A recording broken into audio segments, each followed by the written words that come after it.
Bismillahirrahmanirrahim. Assalamualaikum warahmatullahi wabarakatuh.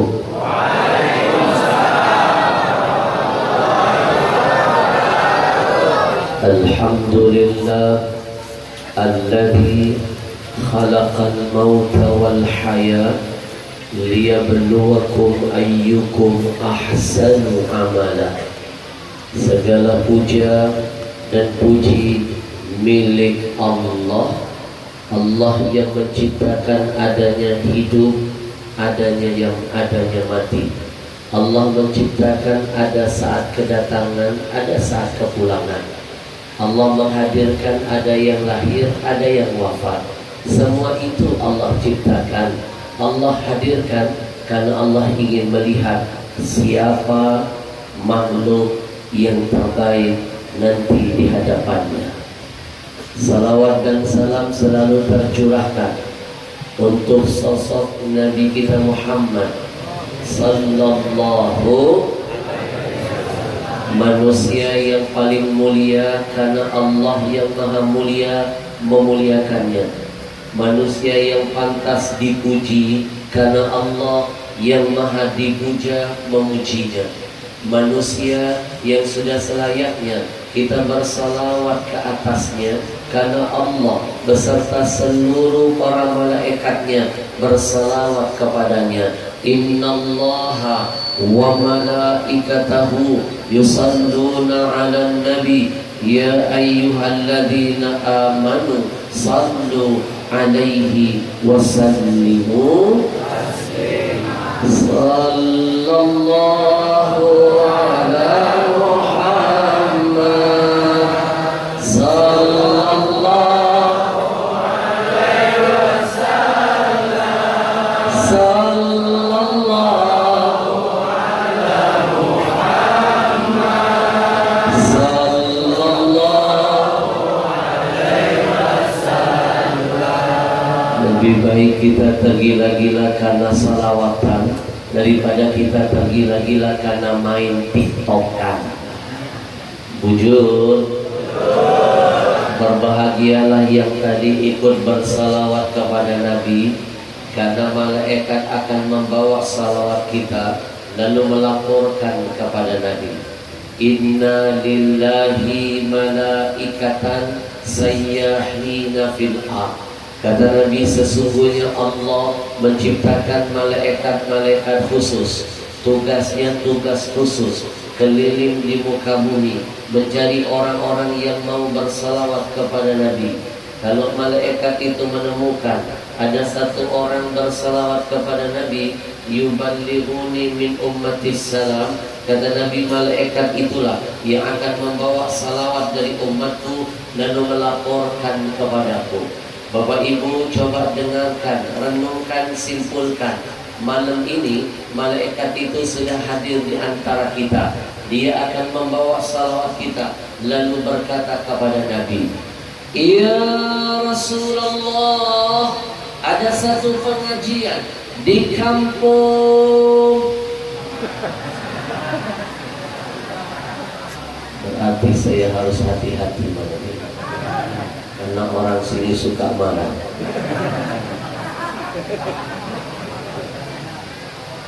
Berarti saya harus hati-hati malam ini. Kalau saya salah ngomong, orang sini suka marah. Suka marah. Aceh memang kota provinsi Kalimantan Selatan ini banyak keistimewaannya.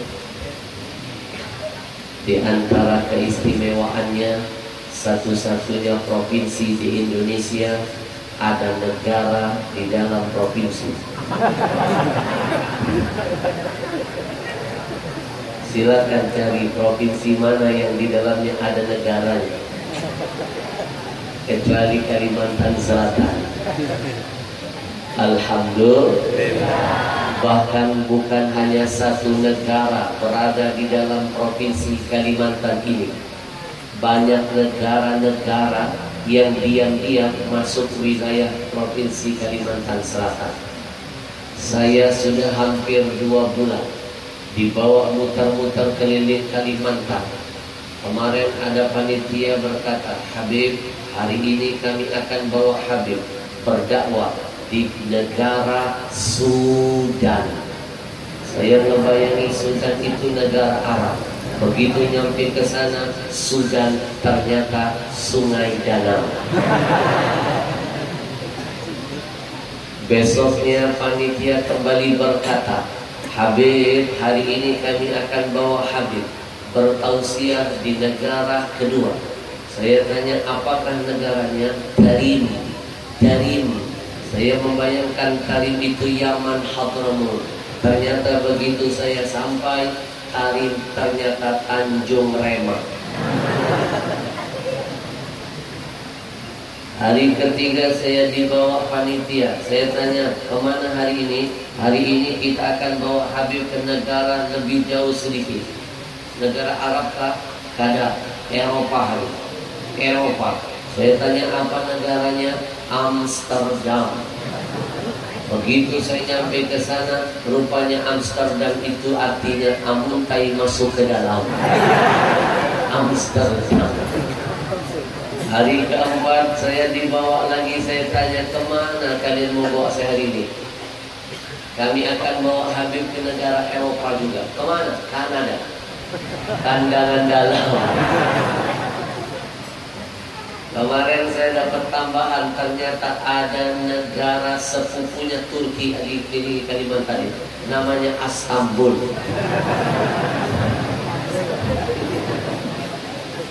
Ini hebatnya Kalimantan Selatan. Itu baru provinsi, kotanya pun lebih unik. Ada namanya Sukamara.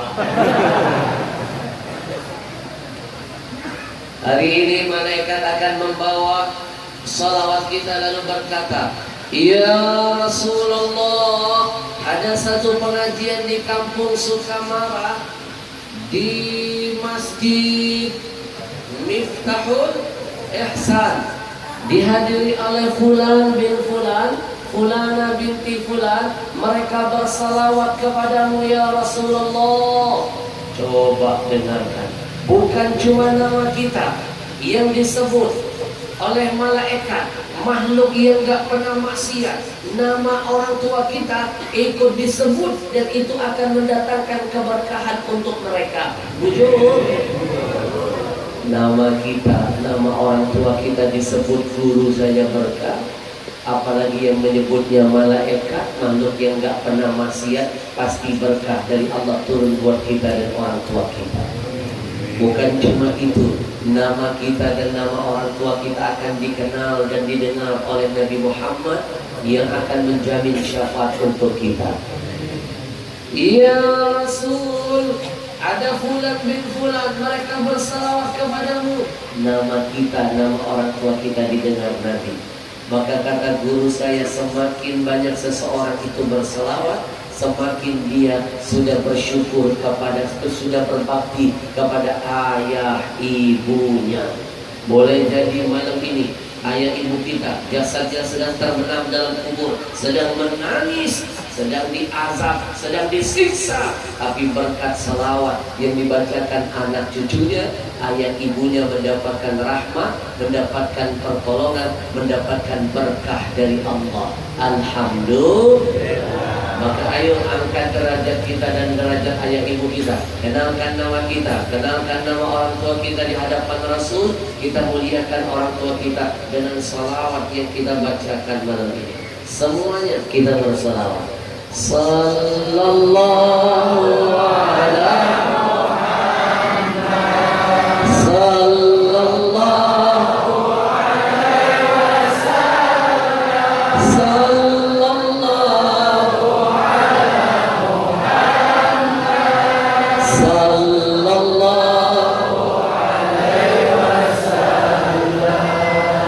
Yang kita cintai, kita muliakan, hadir bersama kita ada Ustaz Uria LCMA, hadir bersama kita ada guru kita Ad-Da'i ilallah al-mujahid fi qawlihi wa fi'lihi Akhina fillah al-Ustaz, ya itu maksudnya, Ahmad Zaruqi hadir bersama kita, guru kita al-Ustaz Imam Napaki Samudra. Hadir bersama kita ada guru kita al-Ustaz Mawardi dan segenap guru-guru lain yang tidak bisa saya sebutkan satu persatu, tidak mengurangi rasa takdim dan hormat saya. Kita hantarkan doa yang terindah untuk semua ulama-ulama kita. Semoga Allah sehatkan badannya, amin. Panjangkan umurnya, amin. Kuatkan imannya, amin. Dijaga semangat istiqamahnya, amin. Dilindungi Allah dari berbagai macam fitnah dunia, amin. Ya Rabbal Alamin. Izinkan saya berterima kasih juga kepada komunitas Riau Indonesia Mengaji yang tadi videonya sudah kita saksikan bersama. Mereka ini anak-anak muda yang sedang bersemangat berjihad di jalan Allah. Jangan pandang mereka ini sebelah mata. Mereka ini di mata saya sungguh luar biasa. Masih muda, mau berjuang jadi sponsor dakwah, menghadirkan para ulama di seluruh penjuru negeri ini, bahkan mengajak umat untuk mengumpulkan wakaf Al-Quran. Dikumpulkan Quran dari Kalsel, dibagikan di Kalsel, berkahnya menjaga Kalsel. Alhamdulillah. Coba bayangkan anak-anak muda seusia mereka, apa kerjaan mereka? Nongkrong doang di pinggir jalan, ngitungin mobil lewat. Kalau nggak nongkrong, tawuran, kebut-kebutan, narkoba, nyusahin warga, nyusahin orang tua. Jangankan mereka bermanfaat untuk Allah dan Rasulnya, untuk orang tuanya saja tidak bisa memberikan manfaat. Jangankan mereka memberikan manfaat bagi agamanya, bagi bangsanya saja nggak bisa memberikan manfaat.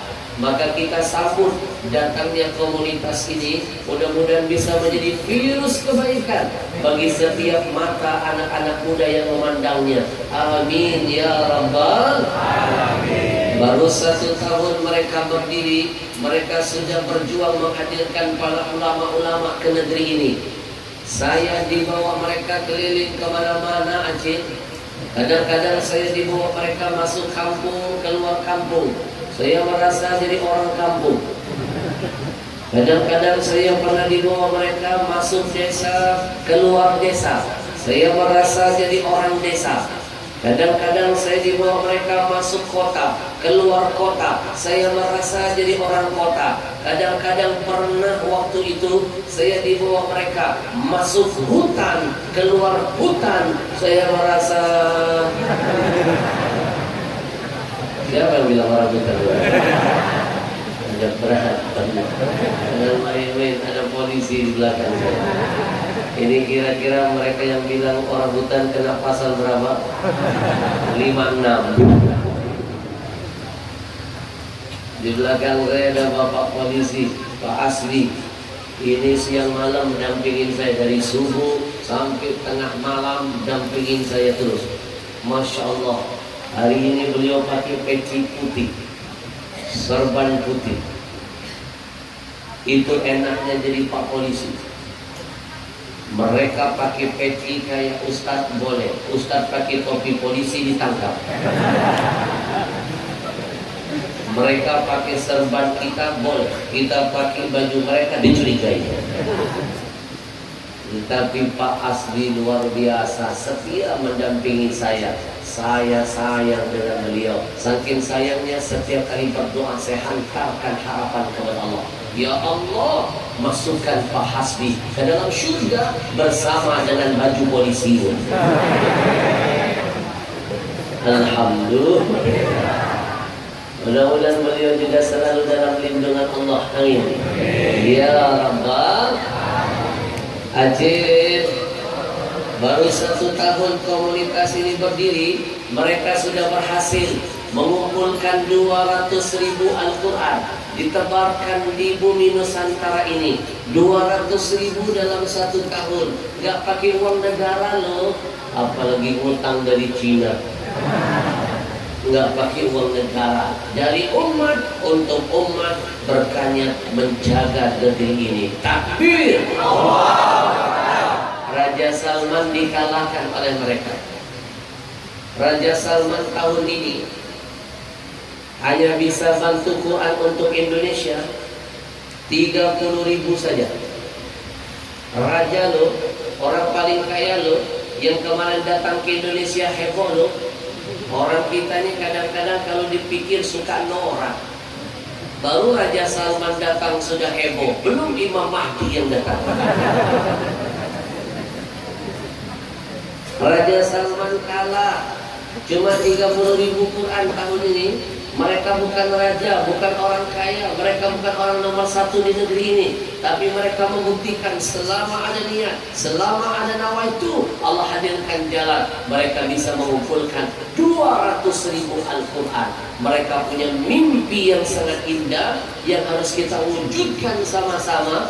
Mereka ingin mengumpulkan 1 juta Al-Quran untuk Indonesia. Takbir! 1 juta Quran besar kalau mereka sendirian, kecil kalau kita keroyokin seberataan. Jujur? Kenapa mereka ingin mengumpulkan 1 juta Quran? Mereka dapat bocoran dari Majelis Ulama Indonesia. Ternyata Al-Quran itu dari zaman Belanda sampai sekarang hanya tercetak sebanyak 53 juta saja. Dari zaman Belanda sampai sekarang stok Quran kita hanya 53 juta. Sementara kaum muslimin di Indonesia sekarang sudah tembus 230 juta. Kalau seandainya yang 53 juta itu tidak dimakan rayap, tidak sobek, tidak terbakar, tidak hilang, berarti hanya 53 juta Quran yang ada di Indonesia. Kita kurangi dengan jumlah kaum muslimin yang 230 juta, maka saya pastikan ada 177 juta nasib saudara kita yang tinggal di pelosok negeri ini, yang beriman dengan Allah dan Rasul. Mereka ada yang seumur hidupnya tidak pernah melihat Al-Quran 1 kali pun. 1 pun Quran tidak pernah mereka miliki. Bujur, Acil, bagaimana mungkin mereka bisa membaca Quran kalau mereka nggak pernah memilikinya? Bagaimana mungkin mereka bisa mendapatkan hidayah dari Quran kalau bacanya tidak mampu? Bagaimana mungkin mereka bisa berakhlak mulia seperti akhlak nabinya yang dalam sejarah digambarkan kana khuluquhul Quran. Nabi itu bagaikan Quran berjalan dalam kehidupan, sementara mereka tidak pandai membacanya. Jangankan 1 Quran di dalam rumahnya, 1 surah Yasin pun tidak nampak ada di rumahnya. Bapak Ibu, jangan biarkan saudara kita ini tersesat. Kita selamatkan mereka. Kita bantu perjuangan komunitas ini biar nanti Quran menyelamatkan kita. Saya mulai dari diri saya. Saya mengajak Bapak Ibu kita berikan infak terbaik yuk untuk menyemangati perjuangan mereka selama 1 bulan di Kalsel ini. Saya mulai dari diri saya. 100.000 kecil ukuran dunia, besar nanti ukuran ketika kita berada di alam barzakh nanti. Saya mulai dari diri saya sendiri. Berikan infak yang terbaik. Bikin Nabi bangga hari ini melihat kita tersenyum. Bikin Nabi tersenyum dengan jihad kita malam ini. Bapak Ibu, berikan infak yang terbaik. Saya mulai dari diri saya sendiri. Ingat, kata Nabi, tidak akan berkurang harta yang kau sedekahkan. Bertambah pasti akan bertambah. Bujur, siapkan infak yang terbaik malam ini. Bismillahirrahmanirrahim. Saya mulai dari diri saya sendiri. Kita iringi dengan salawat. Sallallahu ala Muhammad.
takdirkan anak cucu kita.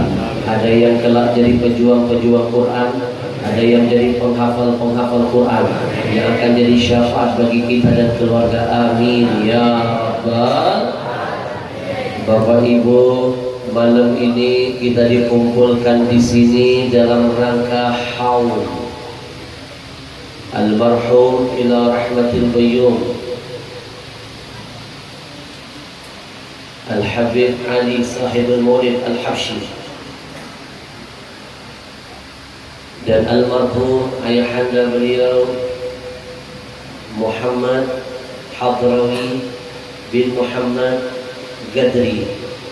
Tadi sudah kita awali dengan pembacaan tahlil dipimpin oleh ananda beliau Acil. Saya dapat pertanyaan dari seorang jamaah. Masuk ke WA saya, Habib,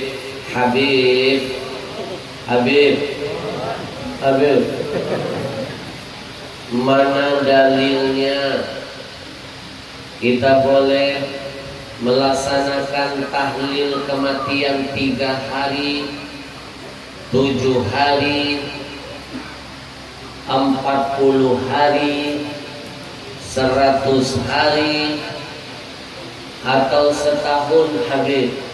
Soalnya saya mendengar katanya di luar sana ada sekelompok aliran eksklusif yang paling suka mengkafirkan dan membina-binakan orang, namanya Salafi Wahabi. Mereka mengatakan bahwa tradisi tahlil, lihat YouTube-nya, tradisi tahlil ini tradisi agama Hindu. Tidak ada landasan ilmunya, tidak ada dari kitab mana. Ini dari kitab Hindu. Ini tradisi Hindu, bukan tradisi kita. Tidak ada kitabnya, ulama kita tidak ada yang menganjurkannya.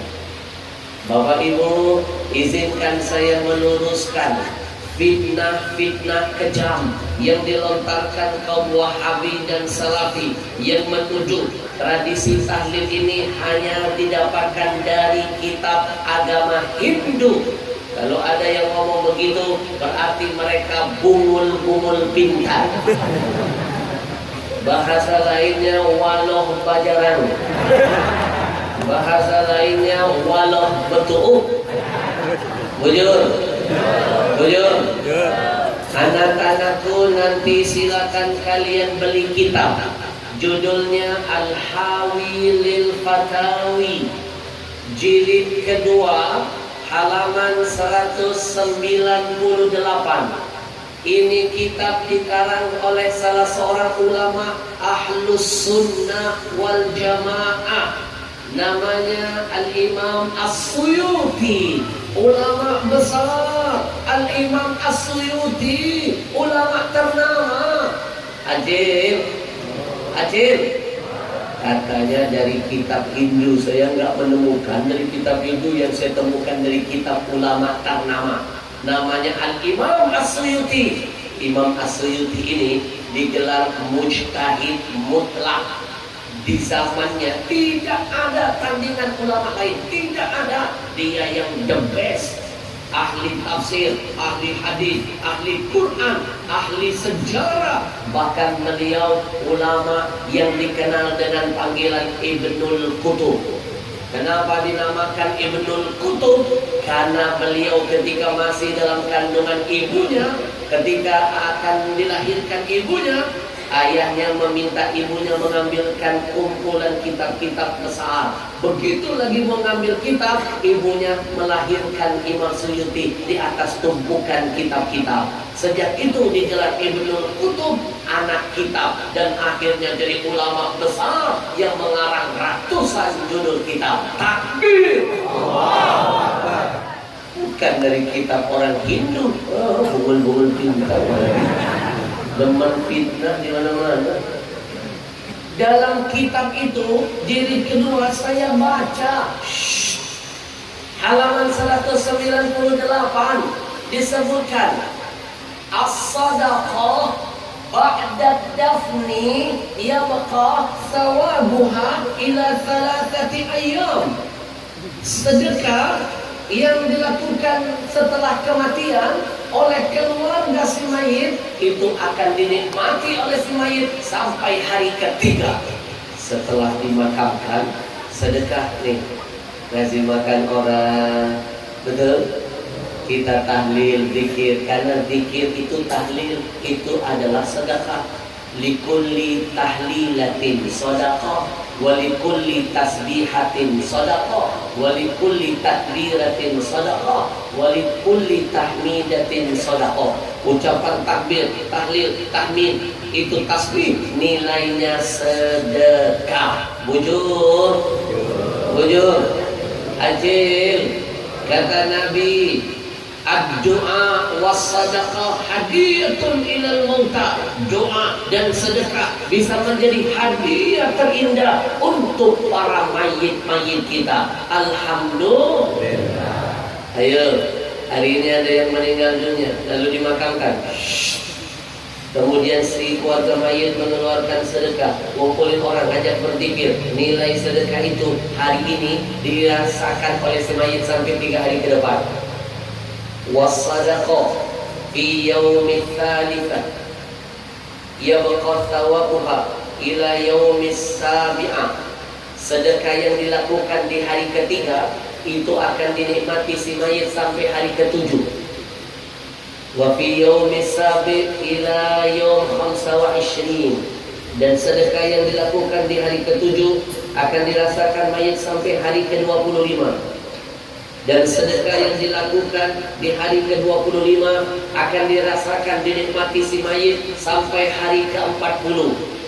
Wa ilal arba'in ila mi'ah, dari hari yang ke-40 sampai hari ke-100. Wa ila mi'ah ila sana, dari sedekah yang hari ke-100 dinikmati si mayit sampai hari 1 tahun setelahnya. Ini tercatat dalam kitab yang dikarang oleh ulama ternama Ahlus Sunnah wal Jamaah, namanya Al-Imam As-Suyuti. Jadi sekali lagi saya ingin membantah fitnah kejam oleh ulama-ulama Wahabi Salafi yang mengatakan ini tradisi orang Hindu, hanya ada di kitab orang Hindu. Waduh, bajaran. Maka percayalah yang dilakukan guru kita oleh guru-guru kita lainnya itu berdasarkan anjuran, berdasarkan dalil yang dibenarkan oleh agama. Alhamdulillah, subhanallah, walhamdulillah, wala ilaha illallah, subhanallah, walhamdulillah, wala ilaha illallah.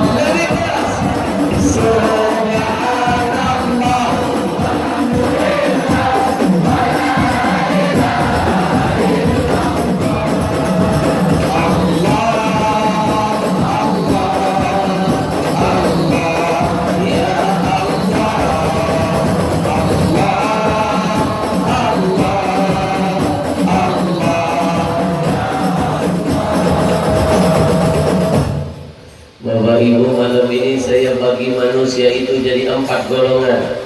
Catat, yang pertama namanya guru, golongan manusia faham. Insya Allah kita semua termasuk golongan yang pertama. Amin. Yang kedua saya namakan manusia golongan kurang paham. Kalau ada yang kurang paham, resepnya dia paham kembali ke ayat Quran. Fas'alu ahla dzikri in kuntum la ta'lamun. Kalau enggak paham, tanya dengan yang paham. Yang kurang paham, jadi paham. Bujur. Yang ketiga ada namanya manusia salah paham.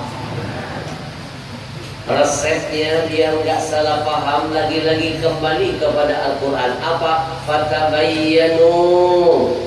Klarifikasi dong, tabayun dong kepada yang paham, biar nggak salah paham. Sekali lagi saya ulangi, manusia itu ada berapa? Yang pertama namanya, yang kedua, yang ketiga. Nah, Wahabi Salafi masuk yang keempat, namanya gagal paham. Bujur, gagal paham. Dengar orang zikir nyebut lafaz Allah, Allah, Allah, Allah. Ada yang protes. Yang protes bukan Ustaz kaleng-kaleng, gelarnya doktor, S3, tapi jadi SLL. Saya dapat kiriman YouTube dari murid saya. Mereka bilang, enggak sempurna zikir Allah, Allah. Ini apa maksudnya? Allah apa? Harus sempurna dong. Allahu Akbar ke, Allahu Rahman ke, Allahu Rahim ke. Cuma Allah, Allah, Allah. Itu gak benar. Bid'ah. Gak ada dalilnya. Ulama gak ada yang menyuruh begitu. Bungul-bungul pintar. Bilang aja kalau dia kurang baca kitabnya. Bilang aja kalau dia gak suka zikir. Jadi gak usah nyala-nyalain kita. Bujur? Bujur? Saya hadir hadirkan jawaban biar Bapak Ibu tidak disesatkan oleh Wahabi dan Salafi yang gemar fitnah. Kalau nggak suka dikit, diam saja. Silakan pegang dari Anda. Jangan jadi penghalang kami untuk berzikir. Nanti di akhirat kita buktikan siapa yang berada di barisan paling terdekat dengan Rasulullah. Takbir! Ngaku cinta sama Nabi tapi benci sama anak cucu Nabi. Sinting namanya. Ngaku beriman dengan Nabi tapi malah sejarah membuktikan mereka yang membantai anak cucu Nabi. Betul? Ngaku cinta dengan Nabi, mereka nggak percaya ada anak keturunan Nabi. Sinting namanya, nggak nyambung. Bapak Ibu, saya hadirkan dalilnya. Silakan buka kitab, judulnya Al-Minahul Makkiyah fi Syarhil Hamziyah, karya Ibn Hajar Al-Haytami, halaman 531. Di sana disebutkan sebuah hadis Nabi yang Nabi awali hadisnya dengan kalimat sumpah. Maaf ya, apapun redaksinya, mau ayat Al-Quran, mau hadis Nabi, kalau diawali dengan sumpah, itu menunjukkan penekanan, menunjukkan perhatian lebih dan keharusan. Apapun bentuknya, termasuk hadis yang satu ini. Nabi bersumpah, dengarkan. Walladzi nafsi biyadi, kata Nabi, yang demi nyawaku, zatku ada di genggamannya, yang demi nyawaku, yang demi zat yang nyawaku ada di genggamannya, yang demi zat, kata Nabi, nyawaku ada di genggamannya Allah. Kata Nabi, la yu'minu ahadun bi hatta yuhibbani. Tidak dikatakan seseorang itu mengaku-ngaku beriman kepadaku kalau dia tidak mencintaiku, kata Nabi. Wala yuhibbuni hatta yuhibba zawi. Dan tidak dikatakan dia mengaku-ngaku cinta denganku tapi dia tidak mencintai keluargaku. Ana harbun liman harabahum. Kata Nabi, aku siap menabuh genderang perang kepada siapapun yang memerangi keluargaku. Wasilmun liman salamahum. Aku siap berdamai kepada siapapun yang menjalin perdamaian dengan keluargaku. Wa ajumun liman adahum. Aku siap memusuhi siapapun yang memusuhi keluargaku. Allah, kata Nabi, hati-hati, man adza qarabati faqad adani. Siapa yang menyakiti keluargaku berarti dia menyakiti aku. Wa man adani faqad adallah. Siapa yang menyakiti aku berarti menyakiti Allah. Hadis sahih. Saya hadirkan kitabnya plus halamannya plus siapa pengarangnya. Bujur, mimpi Wahabi Salafi mau bilang kami cinta dengan Rasulullah, tapi anak cucu Nabi difitnah, dibenci, bahkan tidak diakui keberadaannya. Bujur, kira-kira mungkin nggak kakeknya mau ngasih syafaat dengan orang-orang yang membenci anak cucunya? Makanya ibu bersyukurlah di Kalimantan Selatan banyak para habaibnya, banyak para cucu-cucu Nabi. Kita doakan mudah-mudahan kita digolongkan menjadi orang yang mencintai Nabi, mencintai anak cucunya. Amin ya rabbal sallallahu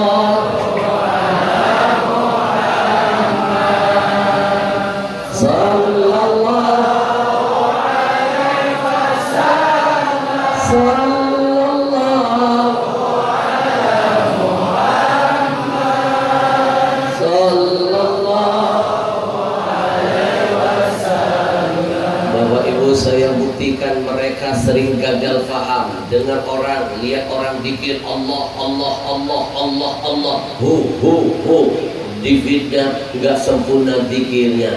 Katanya Allah itu nggak sempurna kalau cuma Allah saja. Tambahin Allahur Rahman, Allahur Rahim. Bapak Ibu, saya jelaskan, kalau Ar-Rahman, Ar-Rahim dan seterusnya itu sifat-sifat Allah. Tapi kalau lafaz Allah itu namanya zatnya Allah. Di mana-mana zat lebih dahsyat, lebih mulia dari sifatnya. Bujur.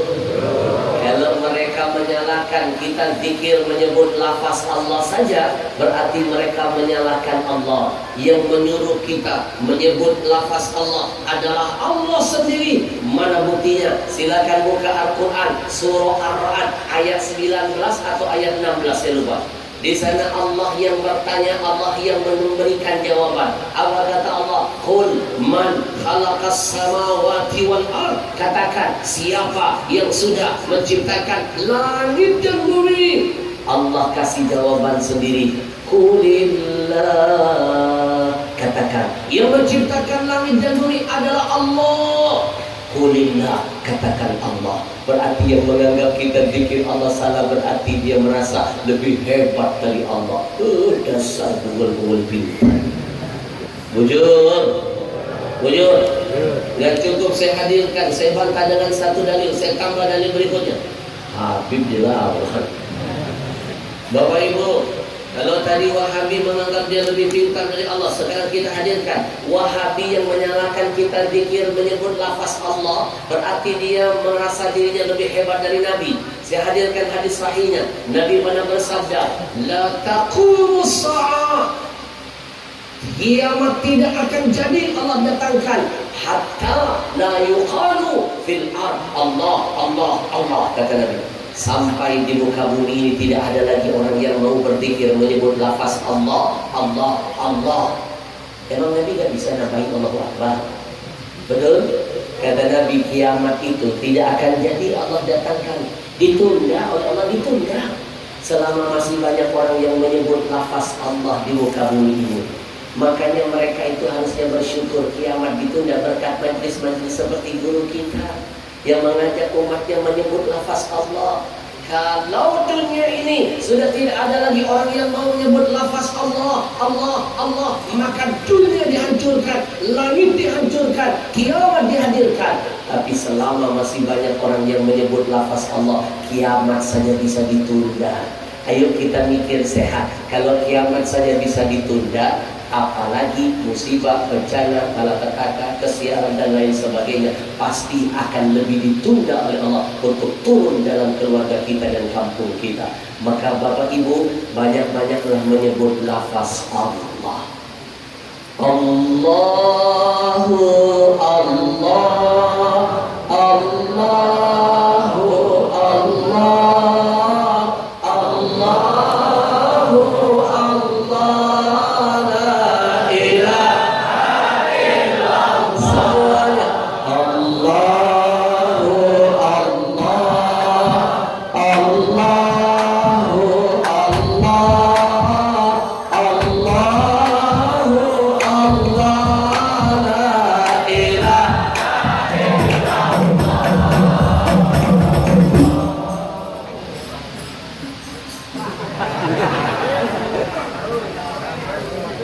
Lanjut.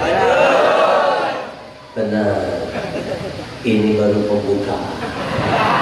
Kalau ngomongin Wahabi nggak boleh sebentar, harus dipretelin sampai pulang-pulang. Bujur. Nggak cukup kita lawan dua dalil, masih juga bumul-bumul pintar. Masih ada yang menyalahkan, nggak sempurna, dikir cuma menyebut Allah. Kita tambah dalil ketiga. Silakan buka tafsir Ibn Katsir. Tafsir Ibn Katsir. Di sana diceritakan tentang cerita yang masyhur. Begini ceritanya. Dulu Nabi pernah tidur di bawah pohon. Shhh. Bantu saya dong, biar makin seru malam ini. Kalau tangan saya begini, yang kompak acilnya. Shhh. Oke. Ini teknik ceramah terbaru, biar membuat jamaah merasa seolah-olah berada di zaman yang sedang diceritakan. Siap ya? Dulu Nabi pernah tidur di bawah pohon. Belum. Gak sabar amat, main nyosor aja. Kok masih begini? Kalau sudah begini baru. Ini teknik ceramah terbaru. Sambil ngetes jamaahnya konsen atau tidak. Ngetes mata, ngetes telinga. Siap-siap. Dulu Nabi pernah tidur di bawah pohon. Siap-siap ya. Siap-siap ya. Ada yang saking siap-siapnya turun nenek-nenek di belakang begini mulutnya.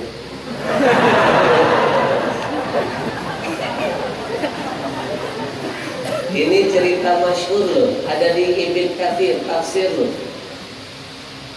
Ceritanya menunjukkan Nabi di masa genting sekalipun, sedang dalam tekanan, Nabi berzikir menyebut lafaz Allah saja.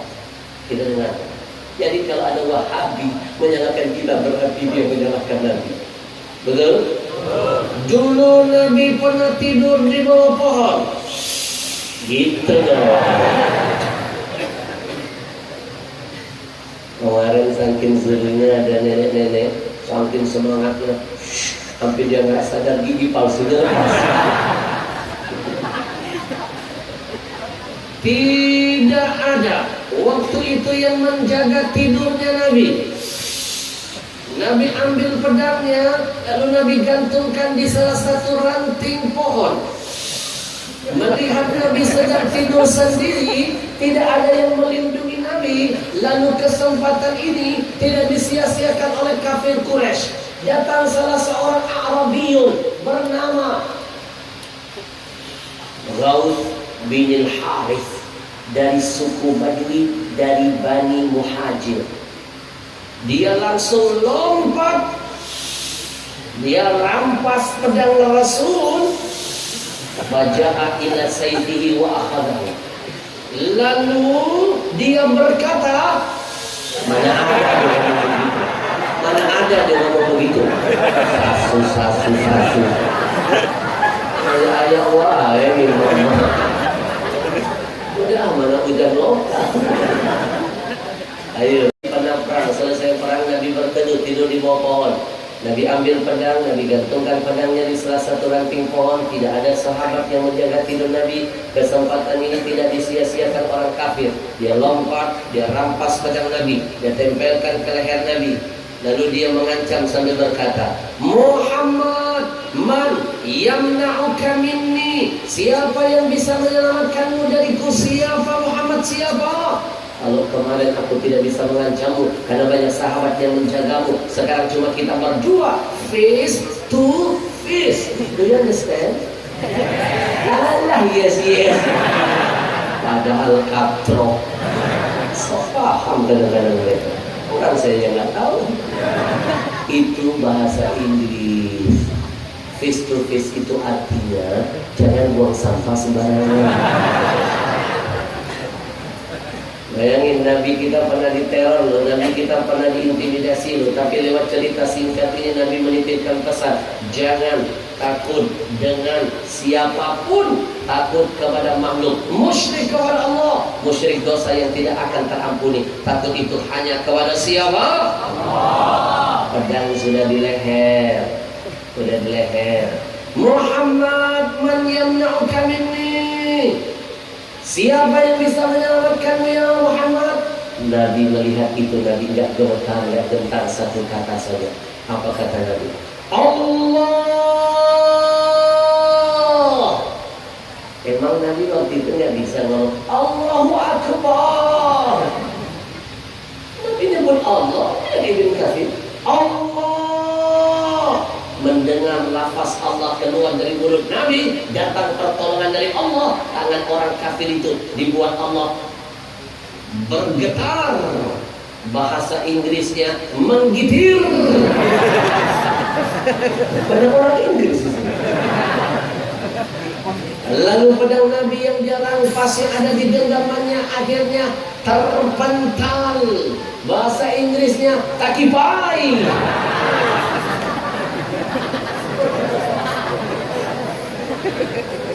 Nabi ambil lagi pedangnya, Nabi tempelkan ke badannya seraya berkata, gantian ya. Siapa yang bisa menyelamatkanmu? Ayo, kalau ada yang menganggap zikir menyebut lafaz Allah tidak sempurna, salah, tidak ada dalilnya, berarti dia menyalahkan Nabi. Nabi dalam genting pun yang disebut adalah Allah.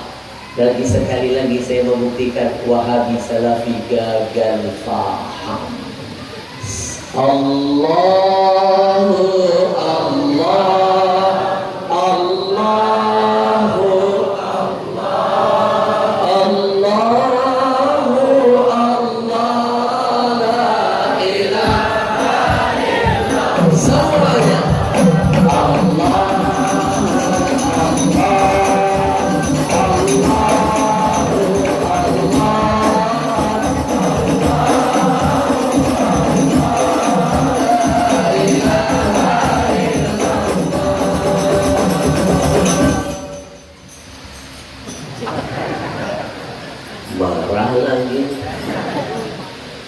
Guru, apakah di kampung Sukamara ini penceramah nggak boleh lihat jam tangan? Boleh. Masa lihat jam tangan nggak boleh? Guru bilang boleh. Ini jam ulun bukan jam pian. Ini jam ulun bukan jam pian. Yang suka pakai jam pian dukun namanya. Lanjut. Sekarang sudah jam 11, masih sanggup? Yang kompak, lanjut.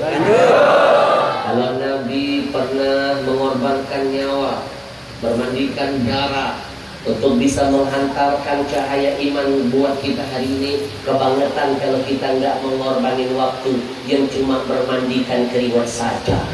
Apa nggak madu dengan Nabi? Wujud. Saya tantangin malam ini. Ini tabligh akbar saya yang terakhir. Besok pagi saya sudah pulang ke Jakarta. Itu pun saya pulang cuma 1 hari saja. Lusa saya sudah keliling berdakwah bersama Gubernur Bangka Belitung. Selesai dari Bangka Belitung langsung ke Kaltim. Dari Kaltim langsung ke Kalteng. Saya di Jakarta cuma 1 hari saja. Cuma ingin melihat apakah Monas masih ada. Saya sudah pindah ke Kaltim sana. Aja, saya tantangin kalau setengah jam lagi ngaji bareng Habib, sanggup? Orang beriman semuanya. 1 jam lagi sanggup? Orang hebat semuanya. 1,5 jam lagi sanggup? Orang pilihan dari Allah semuanya. 2 jam sanggup? Nyiksa semuanya. Acil, hari ini ada 4 kali saya tausiah. Ini hari ini saja titik yang keempat, dan ini titik yang ke-40-an. Acil, kita buktikan lagi kalau mereka itu gagal paham. Bapak Ibu yang dimuliakan Allah, tadi kita niatkan Quran, zikir, doa kita hadiahkan buat orang-orang yang sudah mendahului kita. Saya mohon keikhlasannya kembali. Kita hadiahkan surah Al-Fatihah secara khusus kepada sahibul qaul Habibun al-Mahbub Habib Ali Al-Habsyi dan guru kita Haji Hadrawi, dan segenap orang-orang tua kita, guru-guru kita yang sudah mendahului kita. Semoga Allah ampuni dosanya, Allah luaskan kuburnya, dijadikan kuburnya menjadi raudhah min riyadil jannah. Amin. Dibalas kebaikannya, dilipat gandakan kemuliaannya. Amin. Allahumma ighfir lahum warhamhum wa'afihim wa'fu anhum. Lahumul Fatihah.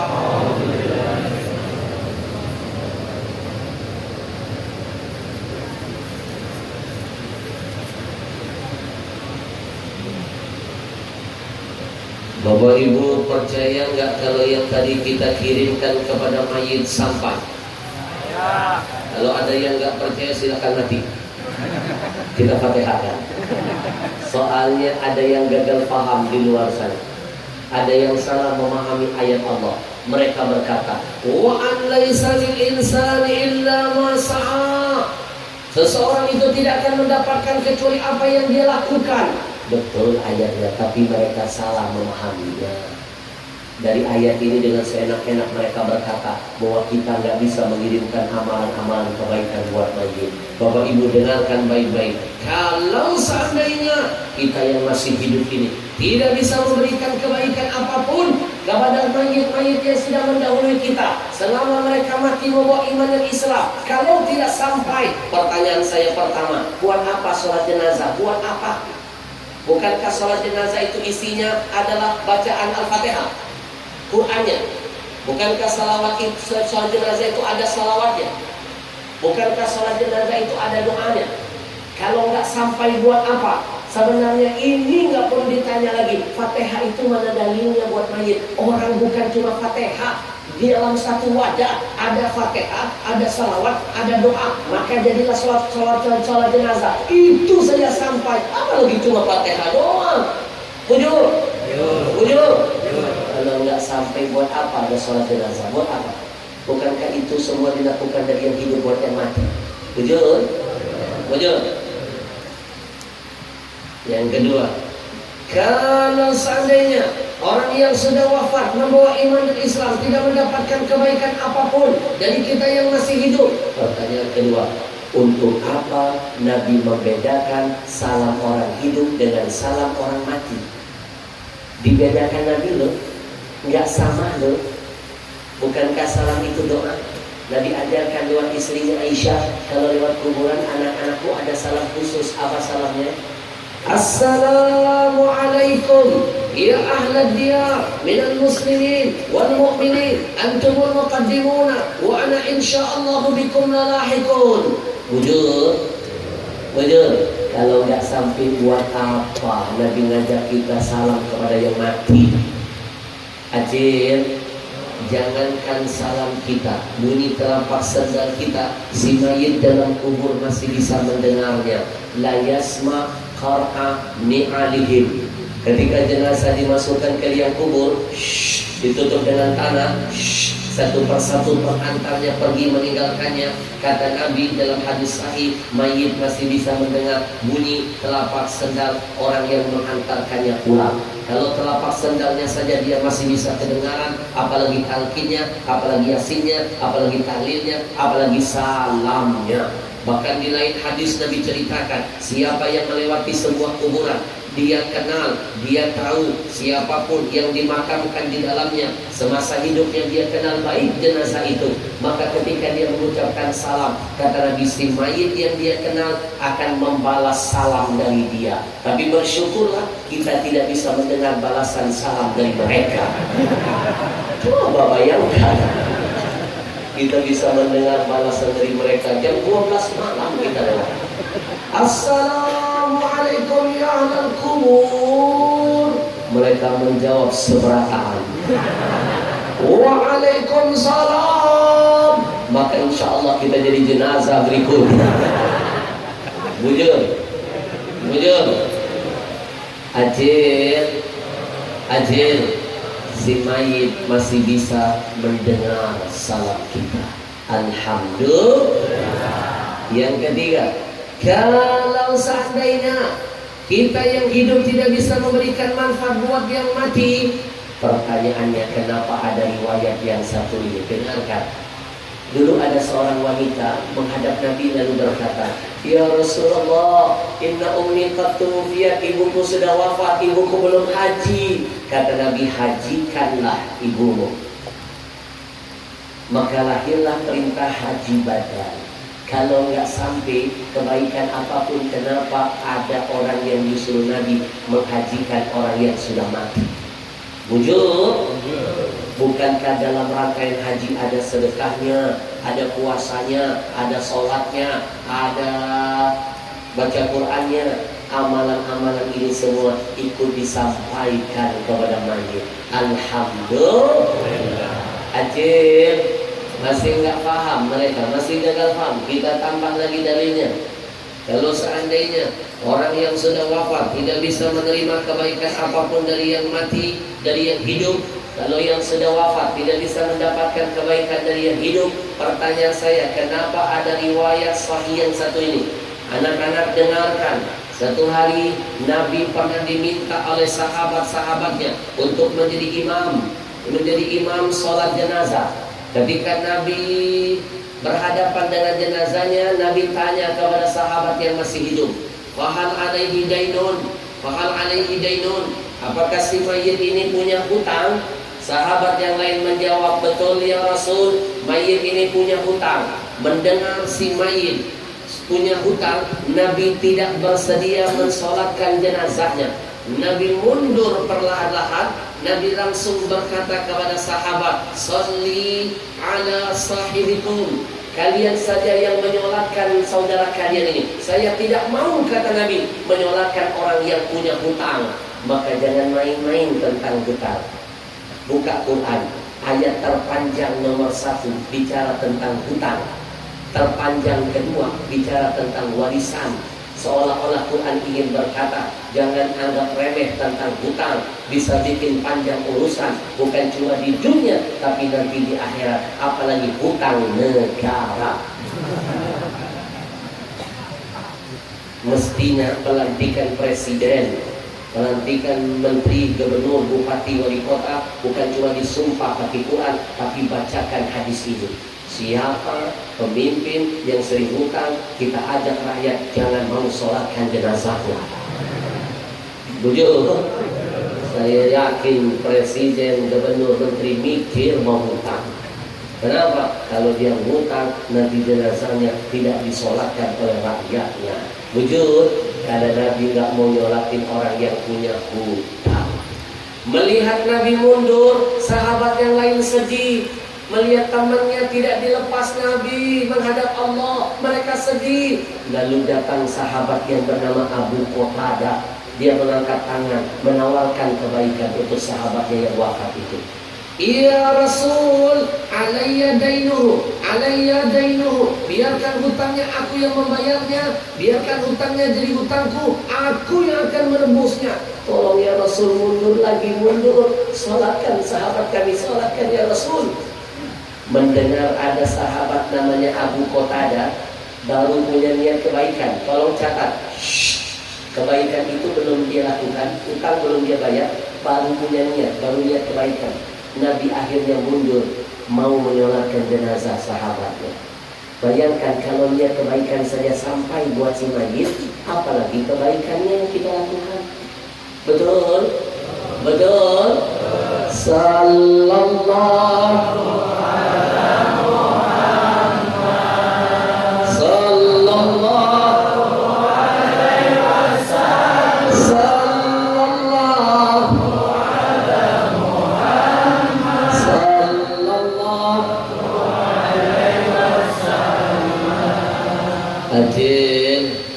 kalau seandainya orang yang sudah wafat tidak bisa mendapatkan kebaikan dari apapun yang masih hidup, jangankan manusia nih, mohon maaf, jangankan kita manusia, makhluk yang lebih sempurna dari makhluk lain. Kita ini kan ahsanul khaliqin. Dengarkan riwayat yang satu ini. Pohon kurma masih bisa ngasih manfaat kebaikan buat mayit. Dengarkan riwayat hadis sahih. Pohon kurma selama masih hidup saja masih bisa mengantarkan kebaikan buat mayit. Masa ada yang ragu kalau kita manusia yang lebih mulia dari pohon kurma, dia bilang nggak bisa mengirimkan kebaikan? Bujur. Bapak Ibu masih ingat gak ada riwayat sahih Nabi pernah berjalan di satu tempat. Nabi pernah berjalan di satu tempat, lalu melewati dua kuburan. Nabi berhenti.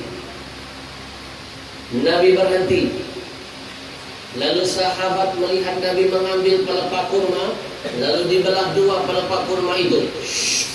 Yang satu ditancapkan di kuburan pertama, yang kedua ditancapkan pelepah kurmanya di kuburan kedua. Melihat apa yang dilakukan Nabi, para sahabat heran dan bertanya, "Ma sana'ta ya Rasulullah?" Ya Rasul, apa yang sedang kau lakukan ya Rasul? Nabi menjawab, aku kesian dengan dua kuburan ini. Mayit di dalamnya sedang diazab oleh Allah. La yu'adzabani. Dia diazab bukan karena dosa besar, karena dosa kecil. Dosa yang pertama, mereka ada yang jadi namimah, tukang ngadu domba ketika masih hidup. Yang kedua, si mayit itu ketika hidup di dunia enggak hati-hati dalam urusan istinjaknya, suka kencing sembarangan. Bocah, dengerin lo, jangan sembarangan ngeluarin senjata, kencing sembarangan, nanti diazab dalam kubur. Anak sekarang bukan cuma kencing sembarangan, main perang-perangan pakai kencing, cium. Hati-hati diazab, nanti dalam kubur diazab. Aku kesian kata Nabi, maka aku ambil pelepah kurma, aku tancapkan di masing-masing kuburnya. Nabi yang jamin, la'allahu ayyukhaffifa anhuma ma lam yaibasa. Selama pelepah kurma ini masih basah, masih hidup maksudnya. Kalau sudah mati kering, betul? Maka pelepah kurma ini akan memohonkan ampunan buat si mayit yang ada di dalamnya. Karena setiap pohon ketika dia bergerak, dia berzikir, dia bertasbih, zikir kebaikannya, tasbihnya sampai buat mayit di dalamnya. Ajib, pohon kurma kebaikannya bisa sampai buat mayit. Terus ada yang meragukan, Karena manusia yang lebih sempurna dari makhluk lainnya dibilang gak bisa ngirimin kebaikan, bungul-bungul pintar. Itulah dalilnya kenapa kuburan pakai bunga, pakai tanaman, pakai pohon.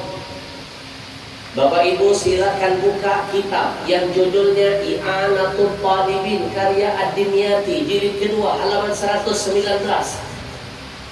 Di situ disunnahkan menaruh tanaman tumbuhan di atas kuburan. Sunnah hukumnya. Malah yang lebih disunahkan kuburan ditanami tumbuhan. Karena pohon kurma seperti cerita tadi kan kurma itu tumbuhan. Tapi kalau mau nanam kurma betulan, nunggu dari Arab kapan mungkin nyampainya. Maka dikiaskan ulama pakai tanaman, dikiaskan pakai pohon. Boleh. Alhamdulillah. Habib Ahmad Al-Habsyi, ada seorang kiai mereka mengatakan, ini yang ngomong S3 teman saya sendiri loh, saya nggak mau nyebutin namanya loh, doktor.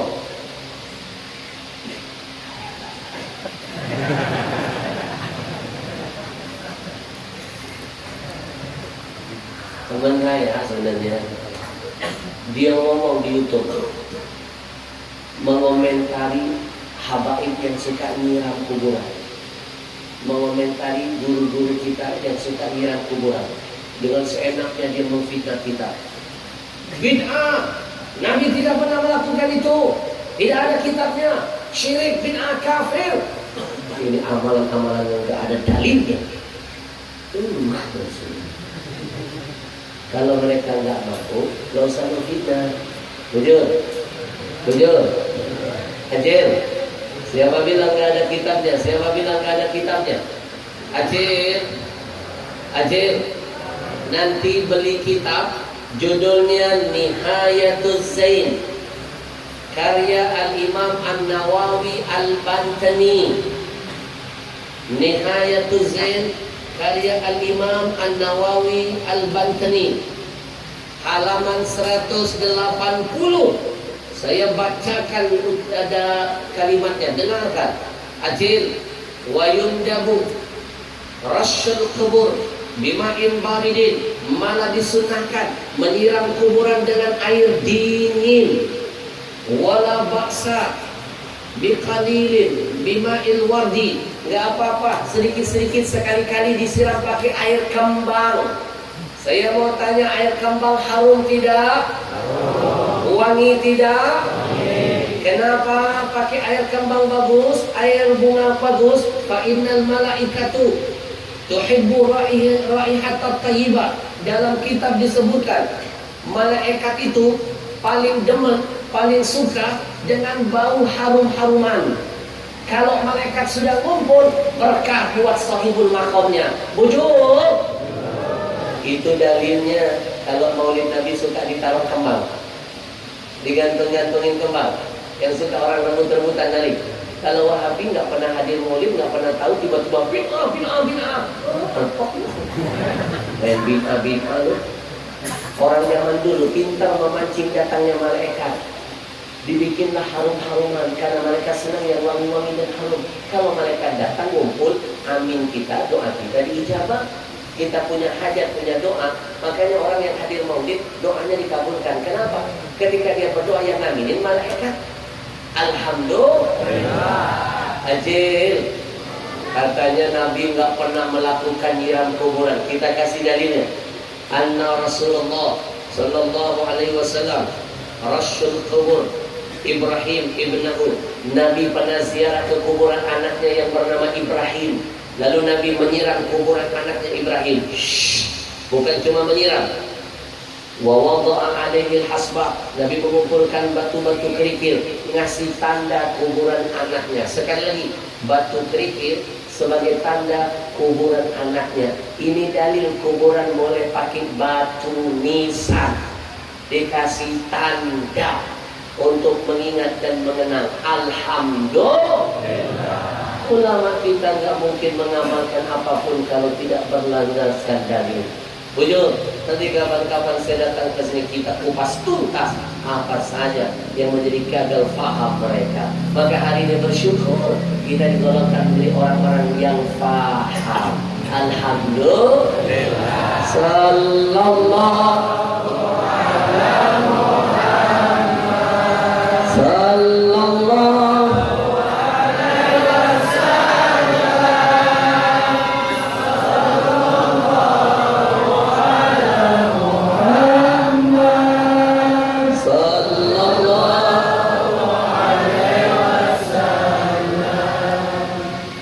singkat padat. Lanjut. Yang kompak dulu dong. Lanjut. Sudah. Maaf, sudah 1 jam belajar bersama saya. Tanpa terasa ya. 1 jam nggak terasa. Kalau ibu jawab yang kompak, 1 jam ngaji bareng Habib terasa tidak? Tidak. Yang kompak dong, terasa tidak? Tidak. Saya yang merasakan. Mulut sudah serak. Minum dulu boleh? Boleh. Bismillahirrahmanirrahim.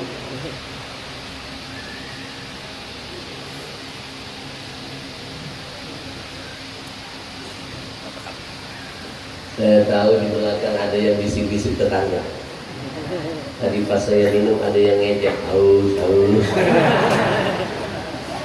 Bukan haus, kan yang ceramah saya, yang capek saya, yang keringatan saya. Ibarat mobil saya, mobil berjalan perlu isi bensin yang banyak. Minum lagi ya.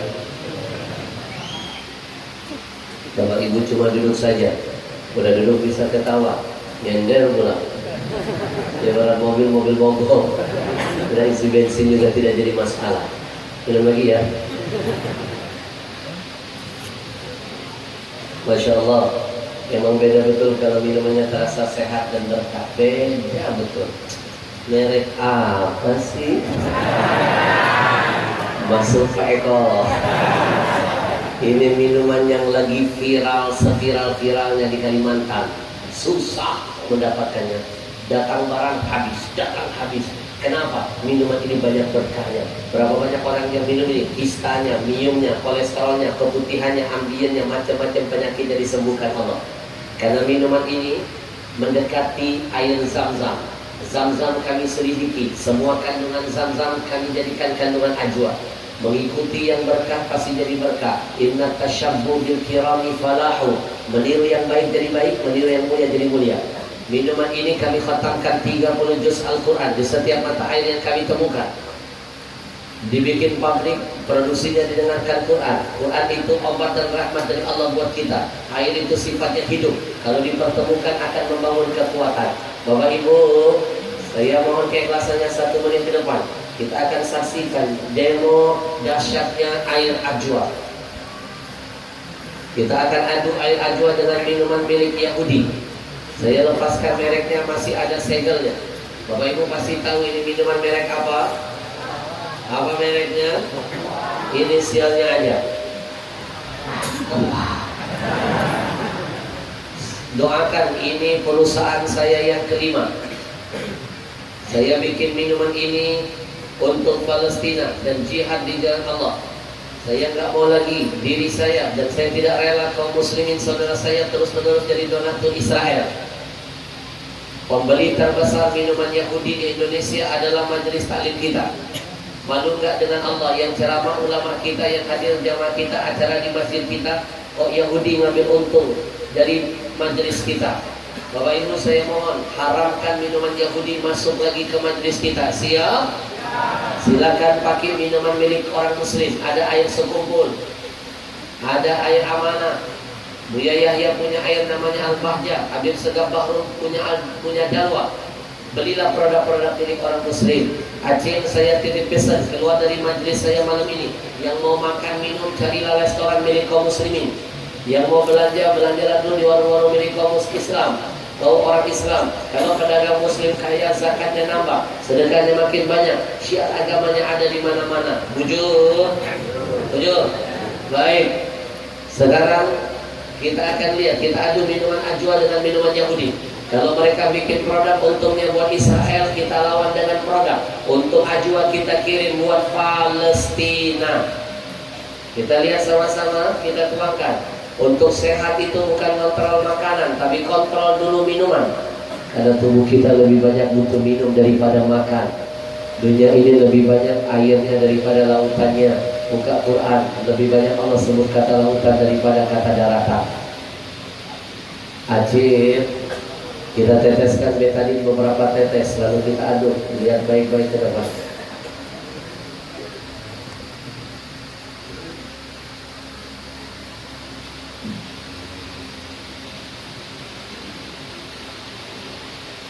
Air mereka dari bening berubah jadi kuning, dari bening berubah jadi kuning. Kuning bahasa Arabnya asfar, bahasa Inggrisnya yellow, bahasa Jepangnya hafalin, karo.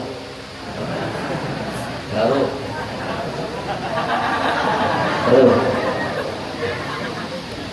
sekarang kita adu dengan minuman milik kaum muslimin. Namanya ajwa, ngambil berkah, nama kurma Nabi. Apapun yang berhubungan dengan Nabi disebut, didengar, dibeli, pasti berkah dari Allah menghampiri. Bantu saya syiarkan namanya. Apa namanya? Lebih keras apa namanya? Sekali lagi apa namanya? Nama dari Nabi loh, itu jangan main-main loh. Ajwa bisa dipelesetkan, ajaib water. Kita teteskan betadin dengan jumlah tetesan yang sama. Lalu kita aduk. Aduknya jangan pakai sendok besi, dan besi merusak kandungan air. Pakai plastik atau sedotan. Lihat air ajwa membersihkan kondisi perut yang kotor. Perut kita kotor, penyakit berasal dari perut. Betul? Ibu-ibu mohon maaf. Ibu-ibu kalau datang bulan biasanya diawali sakit pinggang, sakit perut dulu kan. Nanti ganti minumnya, minum ajwa. Tidak ada rasa sakit pinggang, sakit perut. Buktikan. Ibu-ibu kalau datang bulan darah head kotor. Kadang-kadang darah head baru berhenti 6 hari, betul? Kadang-kadang 10 hari, kadang-kadang 11 hari. Bapak-bapak berapa hari? Acil nanti ganti minumnya, minum ajwa 4 hari darah head sudah langsung berhenti. Buktikan. Bapak-bapak yang suka merokok, nikotin nempel di paru-paru lupa sampai mati nggak akan hilang. Kecuali minum zam-zam. Kalau nggak ada zam-zam, minumlah ajwa. Sekarang kita tes yang terakhir. Anak-anak lihat ke depan. Ini makanan kesukaan kalian, namanya mie. 85% makanan kita mengandung kimia pengawet formalin. Orang zaman dulu panjang-panjang umurnya karena tidak pernah makan racun. Orang sekarang muda-muda sudah rojiun, makanannya beracun. Adik perempuan saya usianya baru 28 tahun wafat karena kanker payudara stadium 4 lanjut. Kenapa? Suka makan mie. Saya terlambat menyelamatkan nyawa adik saya. Tapi setiap kali saya tausiah di mana saja, saya tidak akan malu-malu mempromosikan air berkah ini. Biar tidak ada kata terlambat, menebar manfaat untuk yang lainnya, dan semoga jadi amal bagi arwah almarhumah adik kesayangan saya. Semua mie berbahaya, semua mie, apalagi mikirin bini orang, berbahaya. Lihat ke depan, ayo.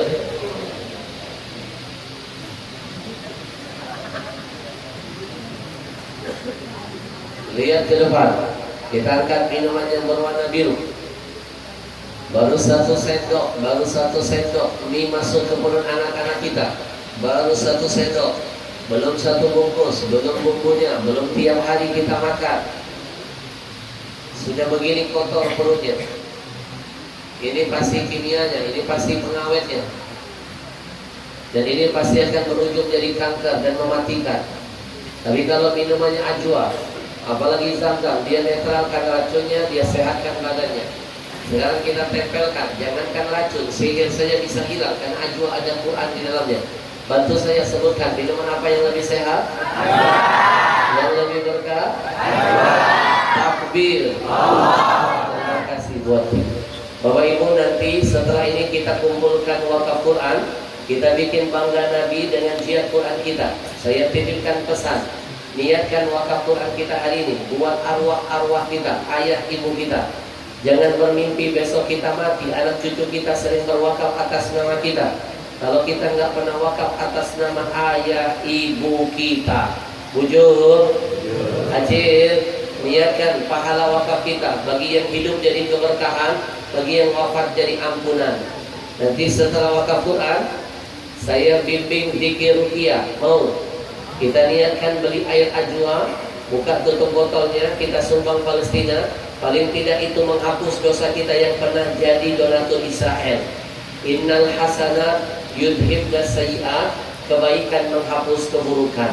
Baik Bapak Ibu, kita panggilkan dulu Ustadz Imam yang akan menjelaskan berapa harga Qur'annya. Kabar baiknya yang ingin berwakaf Quran malam ini tidak harus bayar tunai. Tidak harus bayar tunai, cukup angkat tangan, sebutkan nominal Quran yang ingin diwakafkan, nanti dicatat namanya oleh tim, dicatat nomor handphonenya, dititipkan nomor rekening yayasannya. Keluar dari majelis ini besok, lusanya lagi, baru bisa kita transfer. Masih punya waktu, kita menabung, masih punya kesempatan kita bergabung dengan teman-teman lain. Silakan. Baik, terima kasih Habib, Bapak Ibu yang dirahmati Allah SWT. Di mana sesuai janji kita tadi bahwa di sisi ini kita akan mengajak Bapak Ibu untuk bersama-sama berjihad di jalan Allah, yaitu dengan ikut serta dalam program wakaf 1 juta Al-Quran dan juga pembinaan bersama komunitas Riau Indonesia Mengaji. Baik Bapak Ibu, untuk nilai wakaf satu mushaf Al-Quran itu adalah Rp100.000. Jadi Rp100.000 itu bukan harga Al-Quran Bapak Ibu, melainkan nilai wakaf, di mana di dalam Rp100.000 itu sudah ada biaya pembinaan untuk guru-guru mengaji dan juga untuk biaya pendistribusian Al-Quran. Dan juga untuk Bapak Ibu yang ikut serta dalam program wakaf pada malam hari ini, kami dari komunitas Riau Indonesia Mengaji akan memberikan cenderamata. Yang pertama yaitu sertifikat cantik yang langsung ditandatangani oleh Tuan Guru kita Habib Ahmad Al-Habsyi. Dan yang cenderamata kedua yaitu 1 buah mushaf Al-Quran komunitas Riau Indonesia Mengaji. InsyaAllah Bapak Ibu yang ikut serta dalam program wakaf yang nilainya tertinggi nanti yang disebutkan oleh Tuan Guru kita, kami akan memberikan cenderamata 1 buah mushaf Al-Quran dan juga 1 sertifikat. Bapak Ibu, sebelum kita lanjutkan, saya mohon keikhlasannya 1 menit ke depan. Saya mohon keikhlasannya kita hadiahkan surah Al-Fatihah untuk kesembuhan ayahanda Ustadz Imam yang saat ini sedang sakit keras, Sadimun bin Haji Abdul Hamid bin Wang Sasmita, biniyati syifa.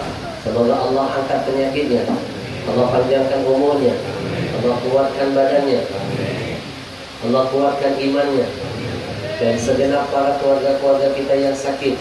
Mudah-mudahan dengan kemuliaan Nabi Muhammad, dengan segala kemuliaan Al-Quran, dengan segala kebaikan malam ini yang kita lakukan, menjadi wasilah Allah angkat penyakit-penyakit ayah ibu kita, Allah panjangkan umurnya, kuatkan imannya, dan Allah pastikan tiketnya nanti husnul khatimah wa afiyah. Ala hadiniya ishfi anta syafi, la shifa illa shifa'uka, shifa'an la yughadiru saqama, wa nunazzilu minal Qur'an ma huwa shifa wa rahmatun lil mu'minin. Bisirril Fatihah.